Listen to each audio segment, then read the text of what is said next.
Get up on your feet and make some noise for Chuck Goetschel. Every day, you're saying the words that I want you to say. Well, I hope you're enjoying the space. I think Saturdays they don't put the air conditioning on. So we told them to keep the air conditioning going till I think 6. So are we still? Because it's certainly getting warm up here. Or maybe I'm just fired up. I don't know. At any rate, great speakers, great event. And I hope everybody's got Raul's book here. I had to bring this up here because, I mean, this is a guy who had a vision to create this whole thing and make it happen. And I just love his whole story, right? Heal the boy and the man will appear. So shameless plug for your book, my friend. Anyways, just super excited. What's that? We'll send you the 5. Yeah, exactly.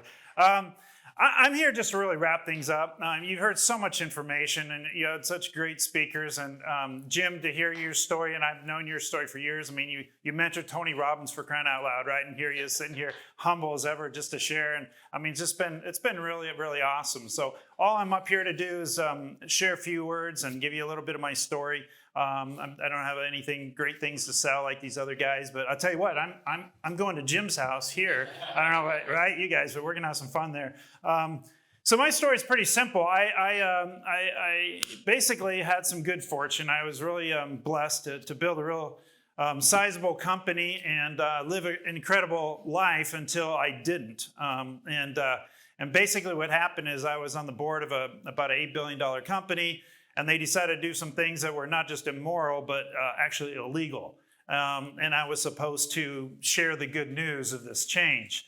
So interesting time in your life when somebody comes up as in the head attorney and says, hey, there's a $500,000 bonus to go share the good news.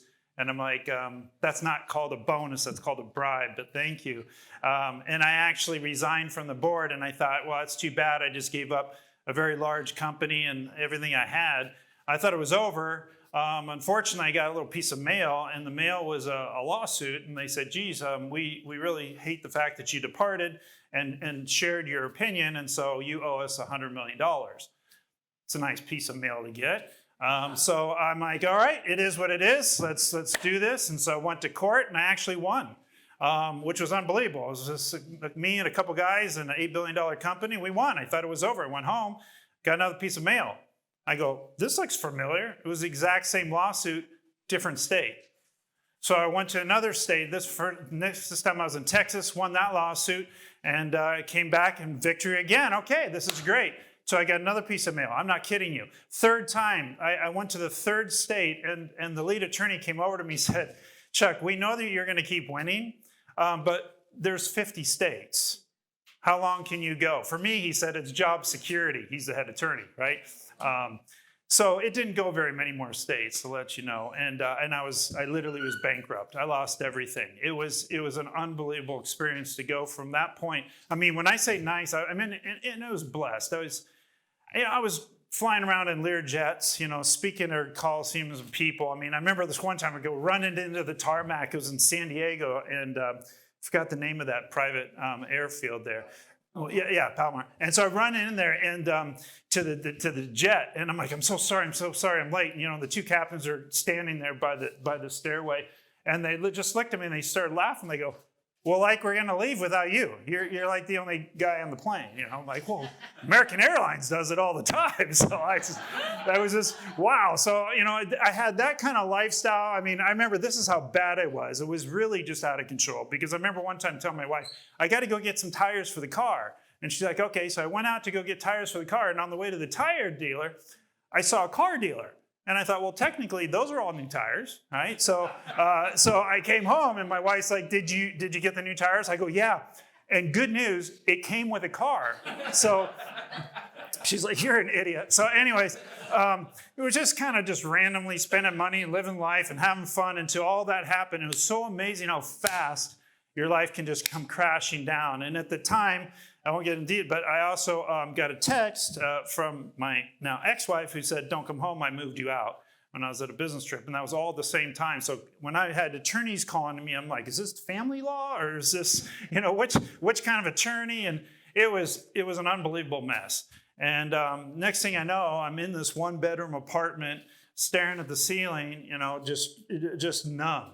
I mean, numb. I mean, it was just all bills and lawyers and I couldn't see my kids at the time. And then I got another document. She's going to move away with the kids. I'm like, no, don't move away with the kids. That was no. And so all this was happening, and it was horrible. I was like, 2 months ago, I was at 42,000 feet looking down at the airlines. Now here I am. And and this is how low it got. I have to tell you this story. So I decided, well, I'm all alone. Man's best friend is what? A dog, right? So I'm going to go get a dog. So I went down to the pound, right? And I found this baby black little Labrador. It was just a little puppy. And I'm like, oh, it loved on me. I was already, this is great. So I go up. The lady says, fill out the paperwork. I filled out the paperwork. I remember this like yesterday. I slid the paper across. She looks at it. She looks at me and she slides it back and she says, I'm sorry, sir, but you don't qualify. And I'm like, wait, what? Like, you're saying this dog's like, nope, I'm going to roll the dice on not that guy. I'd rather stay here and maybe die. Right? Like, are you kidding me? She goes, no, you don't qualify. And so I'm like, how low do you have to go when the pound doesn't let you qualify for a stray dog they just found on the 405 yesterday, right? I mean, it's like, this is really pretty bad.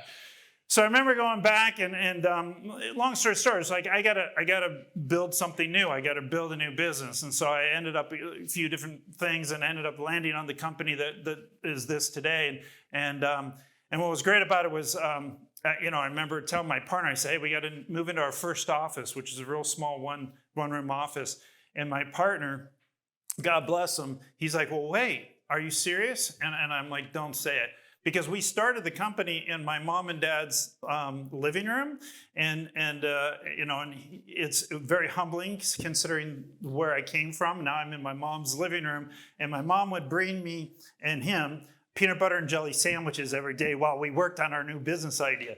So he's like, well, no more peanut butter and jelly sandwiches. Like, is that your biggest concern right now, right? Like, she'll cater, whatever, we'll figure it out.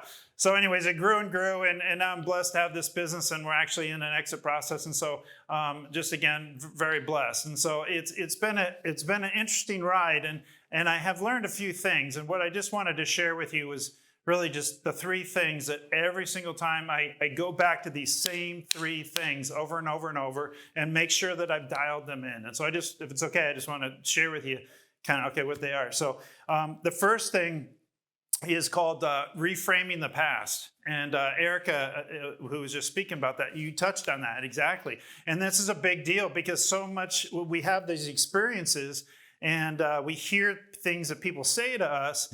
And the next thing you know, that becomes our own story, right? And that story is typically a narrative that isn't serving us very well.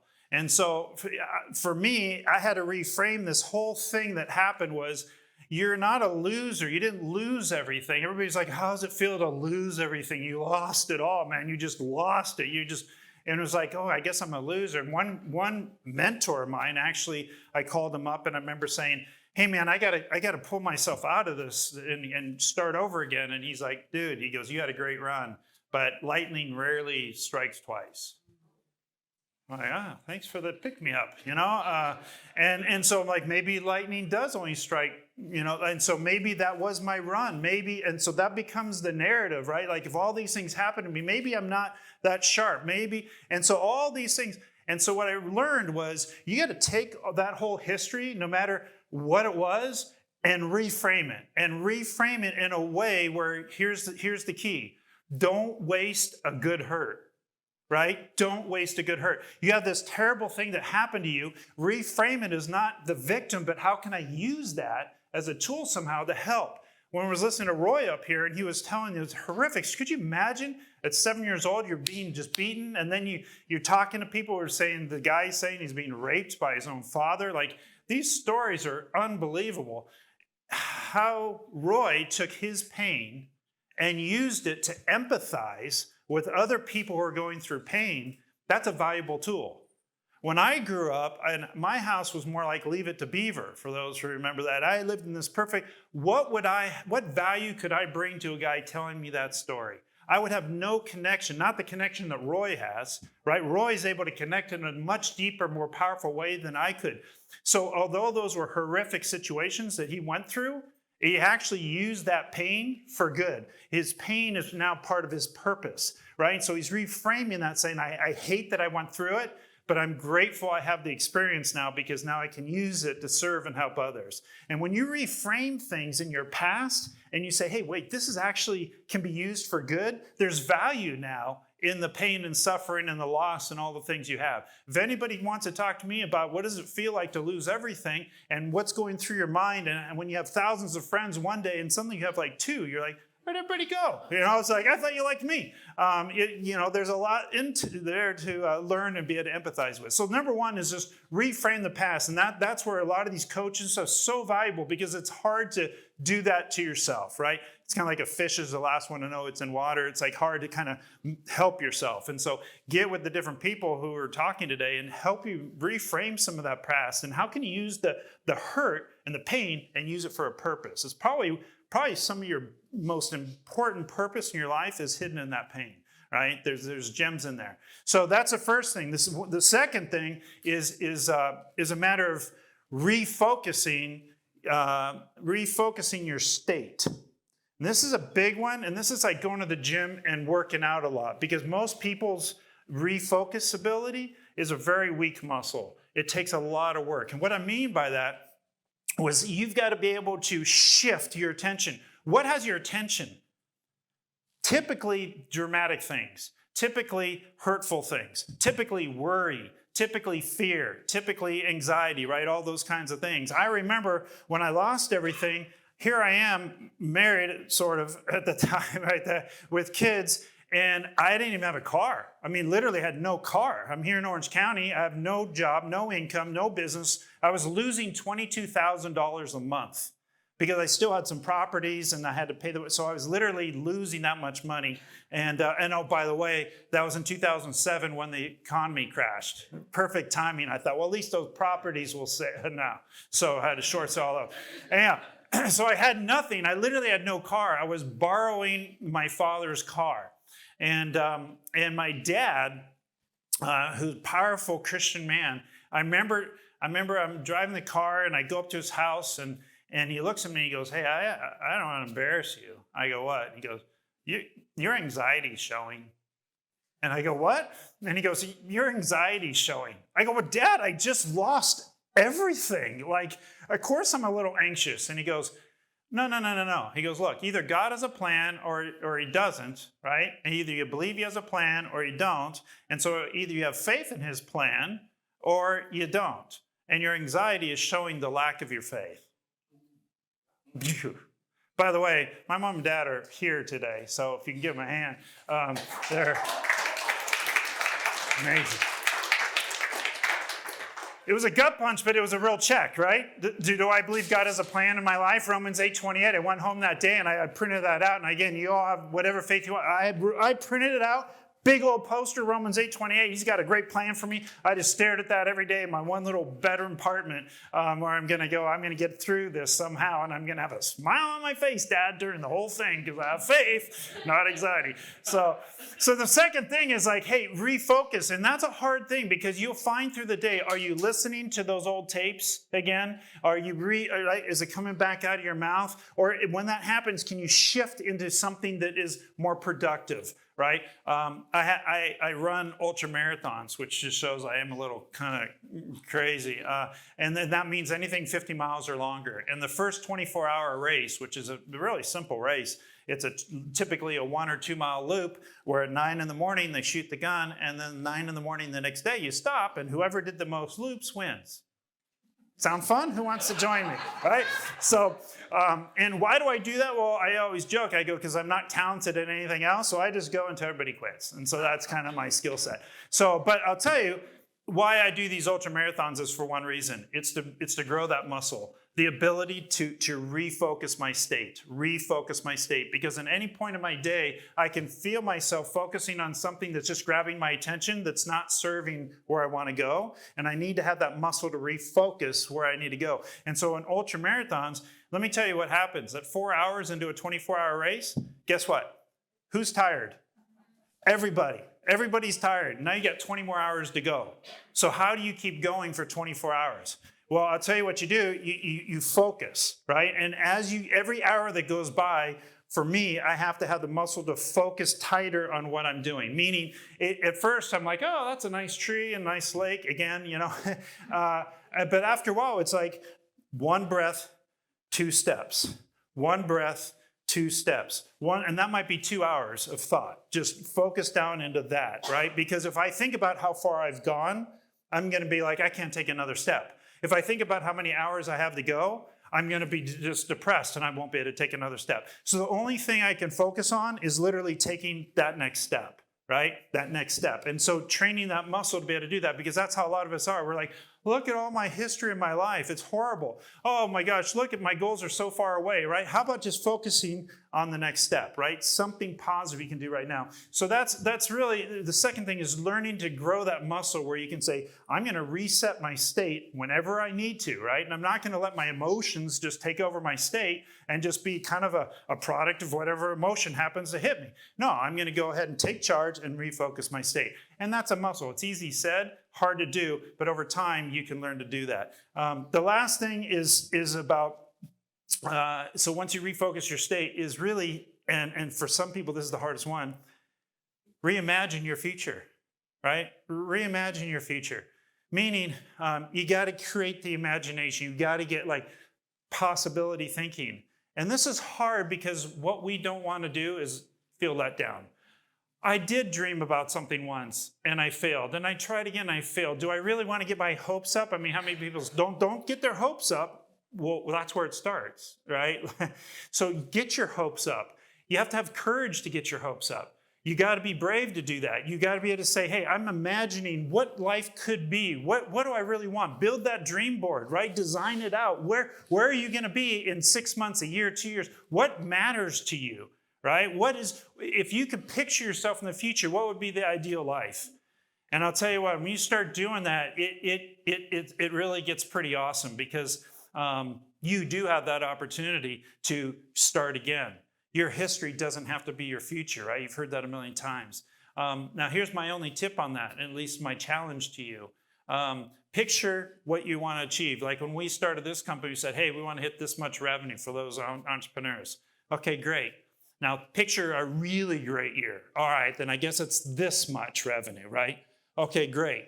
Now, take that number and multiply it by 5 or 10. You're like, well, now it's impossible. Probably with your level of thinking. The reason why I like to take goals that are way beyond what I can do is because then I fall on my knees and I call God into it. And I'm just saying that's what I do. I say, you know what? I definitely can't do this on my own, but you can. So I'm going to make the goal so stinking big that I have to call in your help, and that's going to give me, quote, inspiration. I'm going to get inspired. I'm going to get overly creative because I already kind of had figured out how I could hit my goal. But I have no idea how this could happen. So I need to pull in the big guns, and I need to ask for inspiration, and I need to make it happen.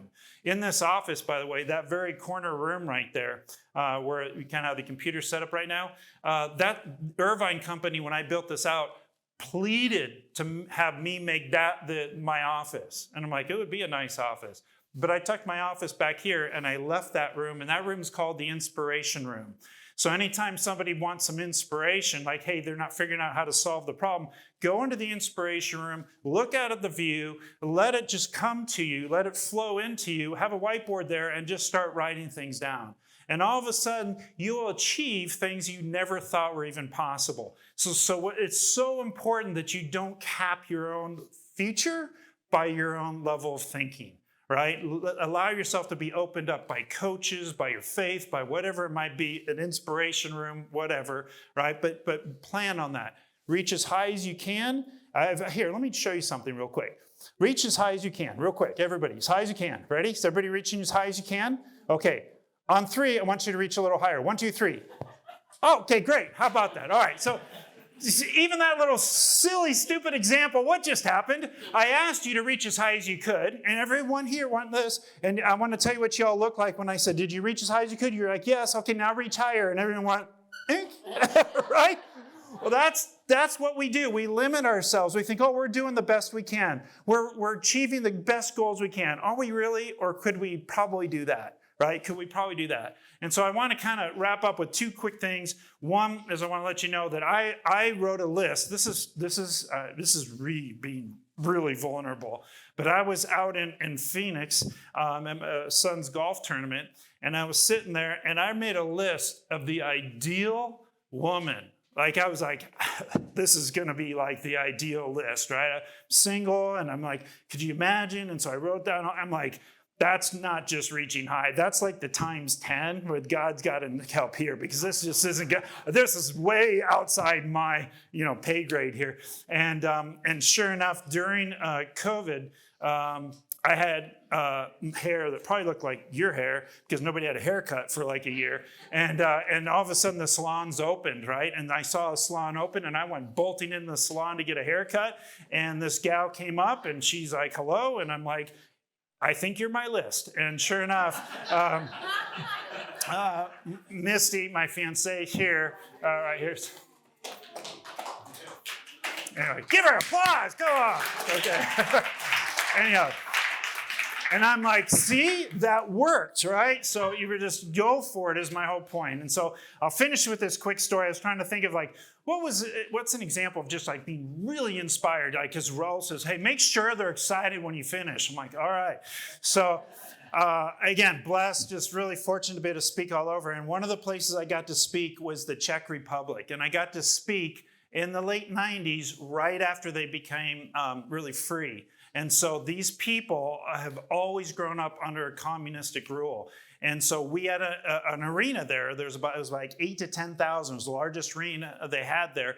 And so we had an arena, and I pulled up I was one of the speakers there, and I pulled up, and all the way around the arena were bicycles. Literally, people didn't necessarily all have cars. They had bicycles. And I walked into this place, and 8 to 10,000 people filled this arena. It was unbelievable, all these Czechs, right? And so, and by the way, when you're speaking, a lot of you guys are going to be incredible speakers. I'm hearing how you're going to get trained and go all over.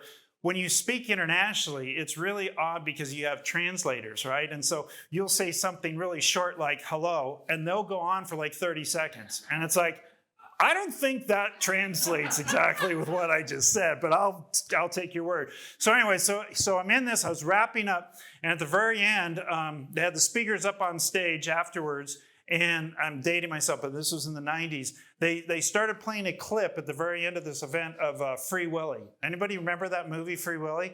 Okay, yeah, so Free Willy, and it was at the very end where Free Willy the whale is swimming around in this little lagoon, and the boy's down on his hands and knees cheering it on because he's going to jump over this land area into the ocean and be free, right? It was all about freeing Willy. And so I'd seen the movie, but I hadn't seen it dubbed over in Czech. So the little boy was like speaking in Czech to the whale, and then the whale was circling and circling. Well, all of a sudden, 8 or 10,000 Czechs all stand up, and they all start chanting, and then they all start hitting their the stadium where they're sitting, and the whole thing is shaking like this. And I'm like, this isn't up to code. Like, this is gonna fall. I have a feeling. It was so loud. It was just going crazy, and it was circling and circling. And little boys speaking to him. And so I leaned over my translator, and I'm like, what are they saying? What are they chanting right now? And I look at him. He turns to me, tears pouring down his face, and he's trying to speak, and he can't even get it out. And he's just looking at me. And I'm like, what is going on? And he's like, freedom, freedom. Freedom, freedom, freedom. And they were chanting freedom because they all knew literally 2 years earlier they were not free. And they came from everywhere to hear about free enterprise. It was what we were teaching, and free enterprise. And so they're like, freedom, freedom, freedom. And when that whale jumped over and was free, and that place erupted, man, I was like, it's coming down, It was boom. It was the most unbelievable experience of my life. And I remember, wow, these people, their life, they're so hungry for that opportunity. And I came home and I start, working with some of my team members, and they're making calls, and like, person said, no, I can't do it. I'm like, you need to go to the Czech Republic. Like, you really need a new perspective on your life, you know? And so that's kind of my message to you, that you've got it all. You're in this incredible place with these incredible mentors and speakers. You have it in your hands. You got to step out in some faith. I know there's some mentorship costs. Everything costs, right? It's just the way it is, but it's not a cost, it's an investment. And if you don't do it, you're guaranteed not to have the knowledge. I'm a product of the knowledge of my mentors. I've had many really powerful mentors, my parents, and those people that I put around me. So put the right people around you. Do not give in to the negative thoughts. Dream big, even a little bit bigger, right? And you guys, you can do anything. So God bless you. Thanks so much for having me.